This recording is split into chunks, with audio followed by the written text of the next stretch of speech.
आज का विषय है दुर्लभ क्या। ठाणांक सूत्र में 6 बातें दुर्लभ बताई गई है। 2 शब्द प्रचलित है, दुर्लभ और सुलभ। जो चीज आसानी से मिलती है वह सुलभ है, जो चीज आसानी से नहीं मिलती है, कठिनाई के साथ मिलती है, वह दुर्लभ है। जैन आगम में ठाणांक सूत्र में 6 चीजें दुर्लभ बताई गई है। उसमें पहली चीज है मनुष्य जीवन। मानुषं खलु सुदुर्लभ। मनुष्य जीवन को दुर्लभ बताया गया है। प्रश्न उपस्थित होता है, मनुष्य जीवन दुर्लभ कहाँ है? मनुष्य तो गाजर मूली की तरह काटा जा रहा है और आबादी बढ़ती जा रही है और सरकार भी चिंतित है। और एक तरफ कहा गया है मनुष्य जीवन दुर्लभ है। मनुष्य जीवन दुर्लभ है, दुर्लभ ही रहेगा। कैसे? वनस्पति काय में अनंता जीव है और गर्भज मनुष्य कितने हैं? संख्यात है। उस अपेक्षा से मनुष्य जीवन दुर्लभ है। पक्षी काय, अव काय, तेजस काय आदि असंख्यात है, गर्भज मनुष्य संख्यात है। उस अपेक्षा से मनुष्य जीवन दुर्लभ है। 10 अरब की भी आबादी हो जाए तो भी मनुष्य जीवन दुर्लभ रहेगा। यहाँ एक महत्वपूर्ण बात है, मनुष्य जीवन प्राप्त होना एक बात है, मनुष्यत्व आना दूसरी बात है। मिनक मिनक पढ़ो। आकार से मनुष्य है, प्रकार से मनुष्य है, यानी आकृति से भी ज्यादा महत्व है प्रकृति का। जो व्यक्ति प्रकृति से मनुष्य है, जिसका जीवन शांत है, चिंतनशील है, समझदार है, विवेकशील है, विद्युता वाला है, प्रमोद भावना वाला है, तो समझना चाहिए उसके भीतर में मनुष्यत्व है, मानवता का भाव है। वर्तमान में आबादी तो बढ़ रही है और मानवता घट रही है। मानवता का विकास जरूरी है, मनुष्यत्व का विकास जरूरी है, वो मनुष्यत्व दुर्लभ है। मानव भव दुर्लभ है। आज भी देवता जो है, देवलोक के जो देव है, वे भी क्या भावना बातें हैं? मनुष्य का जीवन मिले। क्यों? कि मनुष्य एक ऐसा प्राणी है जो नर से नारायण हो सकता है, जीव से शिव हो सकता है, कंकर से शंकर हो सकता है।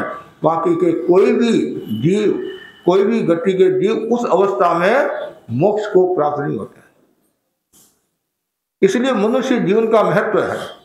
और मोक्ष की जो प्राप्ति होती है वो औदारी शरीर से होती है।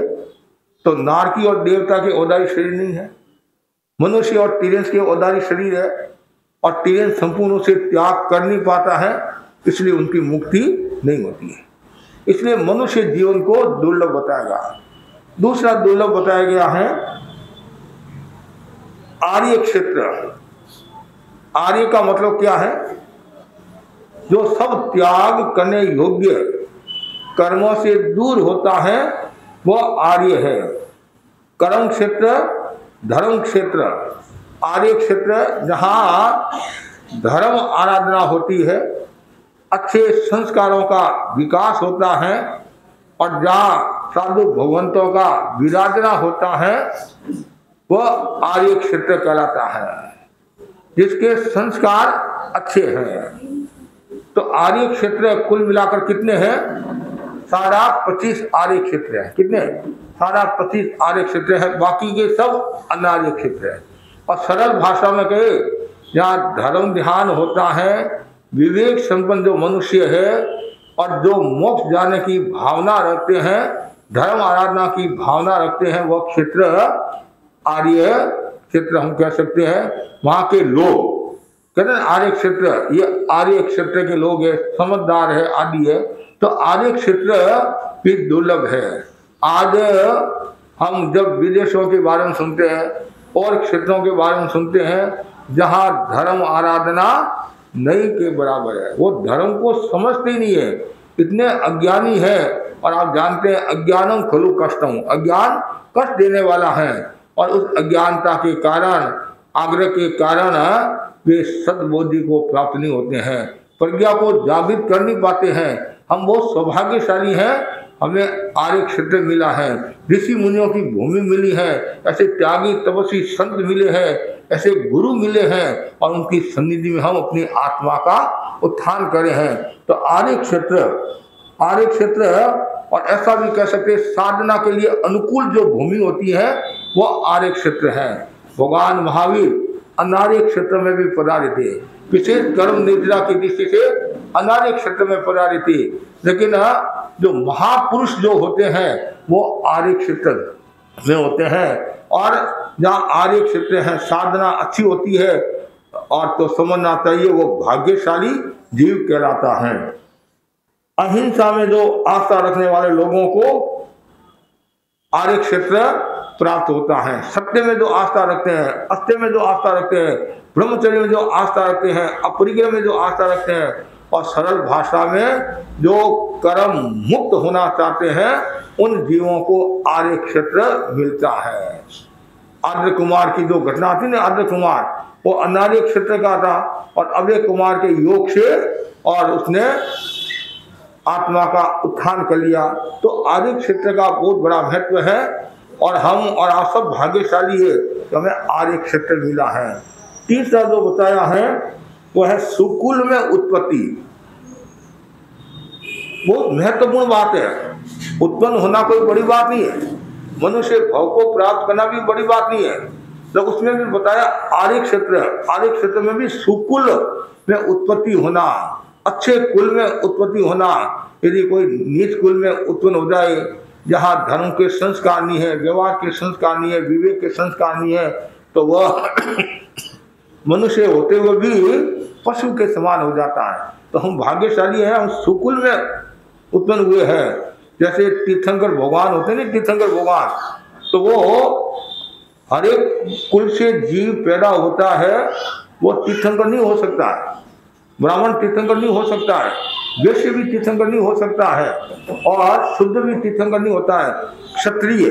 और उनमें भी अलग अलग है, जो क्षत्रिय ज्ञात कुल वंश है, नाग कुल आदि है। क्यों? एक कुल का भी अपना प्रभाव होता है। और कोई भी बड़ा आदमी होता है, यदि वो अच्छे कुल का है, खानदानी कुल का है, उसका विशेष महत्व होता है। पुराने समय में सगाई सगमन करते थे तो खानदानी घर देखते थे। क्या देखते थे? खानदानी घर देखते थे, कुल देखते थे। कुल देखते थे, क्यों देखते थे? कि भाई कुल अच्छा है तो वो लड़की भी अच्छी होगी, लड़का भी अच्छा होगा। और आज वर्तमान में कुल कम देखते हैं, तो माहौल दूसरा हो गया, लेकिन कुल का बहुत बड़ा महत्व है, सुकुल। और हमारे पुराने आचार्यों ने कहा है, जो संबंध करते हैं, विवाह शादी करते हैं, उनमें 5 बातें बताई। उनमें एक बात है, कुल को भी देखना चाहिए, कुल को देखना चाहिए। आज यदि नीच कुल को देख ले या मांसाहारी घर को देख ले, जहाँ धर्म के संस्कार नहीं है, व्यवहार के संस्कार नहीं है, तकलीफ है, कष्ट है, ऐसे कुल में यदि कोई सगाई सगमन होता है या पैदा होता है तो वो आत्मा का उत्थान नहीं कर सकता है, बहुत मुश्किल काम है। इसलिए सुकुल में पैदा होना बहुत दुर्लभ चीज है, बहुत दुर्लभ बात है।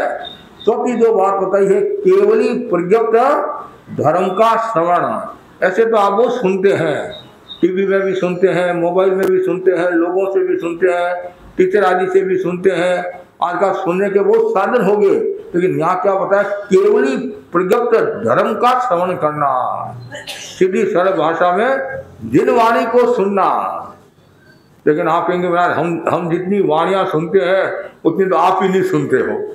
सुबह से लेकर शाम तक सुनते ही सुनते हैं, सुबह उठते ही श्रीमती की सुनते हैं, बच्चों की सुनते हैं, दुकान जाते ग्राहकों की सुनते हैं, फिर दोस्तों की सुनते हैं, फिर वापिस जैसे ही भोजन करने के लिए बैठते हैं और श्रीमती का रेडियो चालू हो जाता है, जब तक नहीं सोए तब तक सुनना ही सुनना है। लेकिन वो जो सुनते हैं वो स्वार्थ के वशीभूत होकर सुनते हैं, या डर के मारे सुनते हैं, या व्यवहार के नाते सुनते हैं। लेकिन दिनवाणी सुनना बहुत कठिन काम है। आप लोग कहते हैं बड़ा समय नहीं मिलता, समय सबके पास है। यदि आपको कोई कहे कोई थाईलैंड घूमने के लिए जाना है, दुबई घूमने के लिए जाना है, कोई फंक्शन है जाना है, जाते भी नहीं जाते। अभी कोई कह दे कि किट्टी पार्टी में जाना है, सब काम छोड़कर जाते भी नहीं जाते, कि बना जाए हैं कि मैं क्या करूं, बहुत बिजी हूं, बच्चे स्कूल जाते हैं, अभी परीक्षा का दौर है, अभी वो है, ये है, वो है, 17 बहाना निकाल देते हैं। लेकिन मुझे ऐसा लगता है लोगों ने धर्म के महत्व को समझा नहीं है, जिनवाणी को समझा नहीं है। जिस दिन जिनवाणी के महत्व को समझ लेंगे तो फिर आप कहीं इधर उधर नहीं जाओगे। जिनवाणी के महत्व को समझो, सुनो, धर्म की वाणी को सुनो। ये दुर्लभ केवल प्रज्ञप्त जिनवाणी मिली है और ये हर किसी को प्राप्त नहीं होती है। आज भी दूसरी संप्रदाय के लोग भी क्या कहते हैं, भगवान महावीर की वाणी श्रेष्ठ है, क्यों? आगम है, और आगम में कभी झूठ नहीं होता है, आगम में कभी झूठ नहीं होता है। कितनी गहरी बात बताई है। इसलिए हमेशा तर्क रहनी चाहिए, तत्पर रहना चाहिए कि मुझे ये कान मिले हैं, कान, ये कान कुंडल की शोभा नहीं, मतलब कान जो है कुंडल पहनने के लिए नहीं मिले हैं। किस लिए मिले ये कान? जिनवाणी सुनने के लिए। कान की शोभा कुंडल से नहीं होती है, कान की शोभा जिनवाणी से होती है। जिनवाणी से नहीं, जिनवाणी सुनने से होती है। और जो जितना ज्यादा सुनेगा उतना ही वह आत्मा को निर्मल बनाएगा, पवित्र बनाएगा, और पॉजिटिव विकास होगा, सकारात्मक चिंतन बढ़ेगा, निषेधात्मक चिंतन जाएगा, अज्ञान जाएगा, मिथ्या तो जाएगा, भोग से दूर होगा, विलासिता से दूर होगा, प्रदर्शन से दूर होगा। वो आत्मा का निदर्शन करेगा, आत्मा का दर्शन करेगा। इसलिए ये केवली प्रज्ञप्त धर्म का श्रवण, जिनवाणी सुनना बहुत कठिन काम है। आदमी पास से चला जाएगा। कभी कभी हम व्याख्यान सुनाते हैं, नीचे बैठे गोष्ठियां करेंगे, गप्पे मार लेंगे, लेकिन ऊपर आकर आधा घंटा व्याख्यान सुन ले, बहुत कठिन काम है। हमारा चातुमार एक जगह था, गुरु बनना के बाद में मैंने कन्याओं को कहा प्रतिगमन कर लो, कि महाराज घर पर काम है। मैंने कहा ठीक है, बहनों के काम रसोई का रहता है, तो मैं भी चुप हो गया। आपको आश्चर्य होगा, मेरा प्रतिगमन पूरा हो गया, मेरा प्रतिगमन पूरा हो गया, उन कन्याओं की चौक में बातें पूरी नहीं हुई। वहां से गई और बातें शुरू कर दी। क्यों? बातों के प्रति आकर्षण है, संसार की वस्तुओं के प्रति आकर्षण है, थारी मारी में आकर्षण है, आत्मा में आकर्षण नहीं है, आत्मा के प्रति जागरूकता नहीं है, धर्म के प्रति जागरूकता नहीं है, और जिनवाणी सुनने के प्रति जागरूकता नहीं है। आगे बताया है बहुत सुंदर, सुने हुए धर्म पर श्रद्धा। महाराज ने कहा सुन लिया, महाराज का काम है सुनाना, हमारा काम है सुनना, आना जाना कुछ नहीं है। कभी कभी कहते नहीं, इस कान से सुना और इस कान से निकाल दिया। लेकिन ज्ञानी जन कहते हैं इस कान से सुना, नीचे उतारो। आपके हाथ में त्रिफला है, त्रिफला हाथ में रखने से पेट की कब्ज दूर नहीं होगी, त्रिफला लेने से पेट की कब्ज दूर होगी। वैसे सुनने से और आगे बताएगा श्रद्धा रखने से आत्मा का कल्याण होगा। और आगे महत्वपूर्ण बात बताई, पहले है आपने जो सुना है उसके प्रति श्रद्धा, मतलब भगवान की वाणी के प्रति श्रद्धा रखना, सुने हुए धर्म पर श्रद्धा रखना। कभी मैंने कोई ऐसी बात बता दी, उदाहरण के लिए इस संसार में सबसे थोड़े क्या है, गर्भवत मनुष्य कितने हैं? सबसे थोड़े गर्भवत मनुष्य है, और 27 गुणी अधिक स्त्रियां, कितनी? 27 गुणी अधिक स्त्रियां हैं। तो यहाँ प्रश्न खड़ा होता है, महाराज इतनी स्त्रियां हैं तो हमारे लड़के कवारे क्यों फिर रहे? लड़के, ये जो बात कही है ये 2.5-15 क्षेत्र की अपेक्षा से बात कही गई है। लेकिन भगवान की जो वाणी है वह कभी झूठ नहीं हो सकती। लेकिन मन में शंका हो जाती है कि इतनी होती है, महाराज है तो नहीं है। लेकिन नहीं, भगवान की वाणी में कभी भी शंका नहीं करनी चाहिए। भगवान की वाणी अवितत है, इनमेव निगंतम पावन सत्यम, ये निर्गन प्रवचन सत्य है। इस पर विश्वास रखो, श्रद्धा रखो, घनीभूत श्रद्धा रखो। प्राण चले जाए लेकिन श्रद्धा से विचलित नहीं होना चाहिए। हमारे संत मुनि कजोरी मल्ली स्वामी कालू के थे। ये कालू वो कालू नहीं, लोनकेश्वर कालू नहीं, ये जेतानंद आनंदपुर कालू, जसपुर उधर है, जसनगर। तो वो संत जब व्याख्यान देते थे और व्याख्यान देते देते कोई याद नहीं आ रहा है, कोई भूल गया या उसमें वो स्मृति में नहीं आया, तत्काल पढ़ते नीचे उतरते और गुरु को वंदना करते। जैसे गुरु को वंदना करते और उनको याद आ जाता है। ये उनकी इतनी घनीभूत आस्था थी, श्रद्धा थी। श्रद्धा किस पर रखना? देव गुरु धर्म के प्रति श्रद्धा रखना, अटूट श्रद्धा रखना। और जो देव गुरु धर्म के प्रति अटूट श्रद्धा रखता है, लोकोत्तर देव के प्रति अटूट श्रद्धा रखता है, तो मेरी दृष्टि में, मेरी अवधारणा, और भगवान की वाणी है, उसके कभी कमी नहीं रहेगी, कभी कमी नहीं रहेगी। आप 17 जगह घूम लो, लेकिन कुछ मिलने वाला आपको नहीं है। घना हमारा भांजा भूखा रहे, कहते नहीं, घना हमारा भांजा भूखा रहे। आप उस डॉक्टर के पास गए, उस डॉक्टर के पास गए, कभी आपका सही इलाज होने वाला संभवतः नहीं है। एक डॉक्टर के पास जाओगे, उसके कोई बात समझ में नहीं आई तो वो रेफर देगा, आप दूसरी जगह चले जाओ, वहां चले जाओ।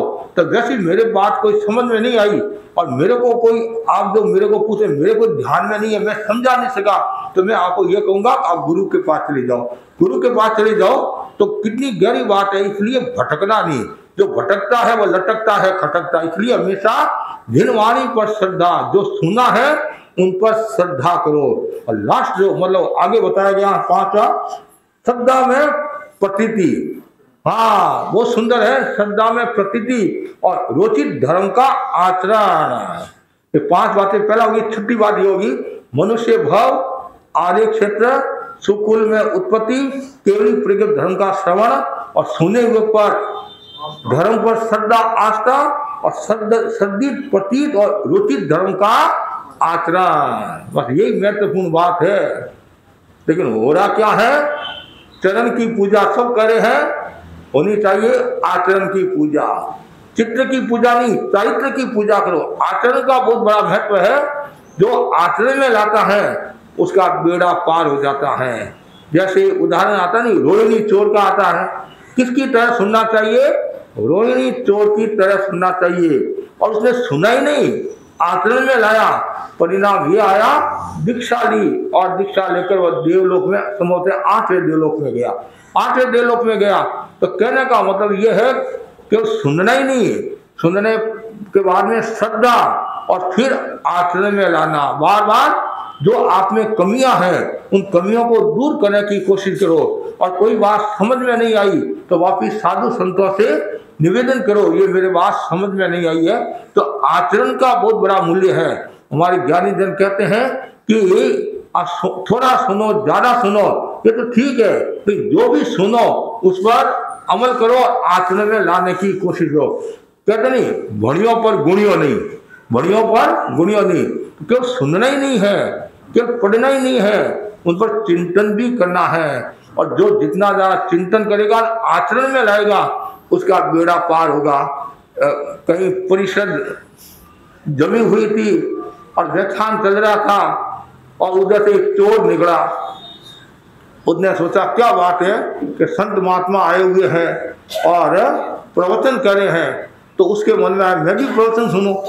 और उसने भी प्रवचन सुना और ऐसा प्रवचन सुना और उसने फकीरी धारण कर ली, फकीरी धारण कर ली और सब त्याग कर दिया।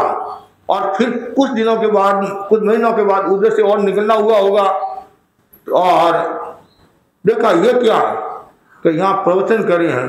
अरे मैंने तो एक प्रवचन सुना, मैंने फकीरी धारण कर ली, सब त्याग कर दिया और ये इतने वर्षों से प्रतिकोण ये व्याख्यान सुने, इनका कोई असर ही नहीं हुआ। हर एक असर नहीं होता है, कोई भाग्यशाली जीव होता है, हलुकर्मी जीव होता है, उनके ही असर होता है। तो सुनना एक बात है, श्रद्धा रखना एक बात है, आचरण में लाना दूसरी बात है। तो हम कोई भी प्रवृत्ति करें उसको आचरण में लाने की कोशिश करें। आज मैं उपदेश देता हूँ और यदि मेरे आचरण में है, मैं उस पथ पर चलता हूँ, तो मेरी बात का ज्यादा प्रभाव पड़ेगा। और मैं केवल भाषण ही देता हूँ, भाषण ही देता हूँ, ठीक है, लोगों को मैं प्रभावित कर सकता हूँ, प्रकाशित नहीं कर सकूंगा। प्रकाशित कब करूंगा? जब मेरी आत्मा बोले मैं खुद त्याग के मार्ग पर हूं, मैं आचरण में ला रहा हूं, तो जनता पर एक विशेष प्रभाव पड़ेगा। ऐसे तो प्रभाव पड़ता है, ऐसी बात नहीं है, वक्ता का भी प्रभाव पड़ता है, कभी कभी सुनकर उनके चिंतन बदल जाता है, भावना बदल जाती है, लेकिन त्याग का विशेष महत्व है, त्यागी संतों का विशेष महत्व होता है। तो ये 6 जो दुर्लभ बातें हैं, इन 6 दुर्लभ बातों को समझना चाहिए और इनके महत्व को समझो और फिर लास्ट में आत्मा में लाकर अपने जीवन को निर्मल और पवित्र बनाना चाहिए। गुरुदेव तुलसी के शब्दों में मनुष्य जन्म, जिन शासन और तेरापन, ये तीनों दुर्लभ है। तो हमें मनुष्य जन्म भी मिला है, जिन शासन भी मिला है, भगवान महावीर का शासन मिला है, जीवन का शासन मिला है। भगवान महावीर के सिद्धांत कितने अच्छे हैं, इन सिद्धांतों को कोई काट नहीं सकता है। अहिंसा का सिद्धांत, आत्मवाद का, कर्मवाद का, अनेकांत का, और भगवान महावीर ने इतने सुंदर आयाम दिए हैं, अवदान दिए हैं, सिद्धांत दिए हैं, और उन सिद्धांतों को आत्मसात करना। तो हमें जिन शासन मिला है, और उसमें भी श्वेतांबर 13पंथी, जैन में भी हम कौन, जिन शासन में भी उन 13पंथी धर्म संघ हमें प्राप्त हुआ है। तो गुरु जो कहते हैं, गुरु की आराधना करो, दृष्टि की आराधना करो और अपने जीवन को सफल बनाने की कोशिश करनी चाहिए। तो आज हम विहार करते हुए सॉल्ट लेक आए हैं और अशोक जी लूनिया के यहाँ, और इनकी भावना थी और इनके प्रति भी मंगल कामना। तो ज़्यादा से ज़्यादा भाई बहन धर्म आराधना करें, अपने जीवन को सफल बनाए। आज शनिवार है, 7 से 8 समाहित भी है, और कल यहाँ से सुख समाधि विहार कर 7:30 बजे यहाँ से करीबन विहार कर जो पहले प्रवचन करेंगे हम, हाँ, तो ये नरेंद्र जी बछावत की जो ऑफिस है नीचे प्रवचन, और उसके बाद सुख समाधि कुछ समय बाद में न्यू टाउन सुरेंद्र जी शेरशाह के यहाँ, फिर आगे सिद्धार्थ जी बलरिया, और 31-1 राजारहाट, और 2 को संभव के बीच में शाहपुर जी आदि, और 3 से 14, 12, 1-2 बजे तक वैदिक विलेज में, फिर 14 तारीख को सुख समाधि वापिस देवप्रस्थ नंदी जी दुगर का है, रात्रि निवास वहाँ करने का भाव है। मैं सबके प्रति आध्यात्मिक मंगल कामना करता हूँ, और ज़्यादा से ज़्यादा भाई बहन और इस एरिया में है, salt lake area, Rajarhat, new town में, तो ज़्यादा से ज़्यादा भाई बहन लाभ ले, इसी आशा के साथ ओम अरहम।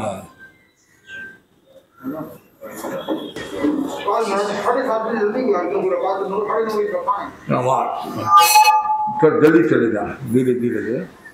सभा के अध्यक्ष दादाजी, आराध्य के चरणों में वंदन। यहाँ विराज मुनि श्री जिनेश कुमार जी एवं सहवर्ती साधु संतों से गौरी वंदना। आज जिनेश कुमार जी सुनाई आज हमारे सॉल्ट लेक क्षेत्र में पधारे हैं, इनके प्रति अनेक अनेक कृतज्ञता, और सभी भाई बहनों से अनुरोध है कि ज़्यादा से ज़्यादा लाभ लें। ओम नमः। अच्छा लाभ लिया। हर रविवार के दिन हमारे दादाजी आदि कभी 5 जनों को, 10 जनों को, 15 जनों को लेकर मतलब परिवार वालों ने अच्छी सेवा की है।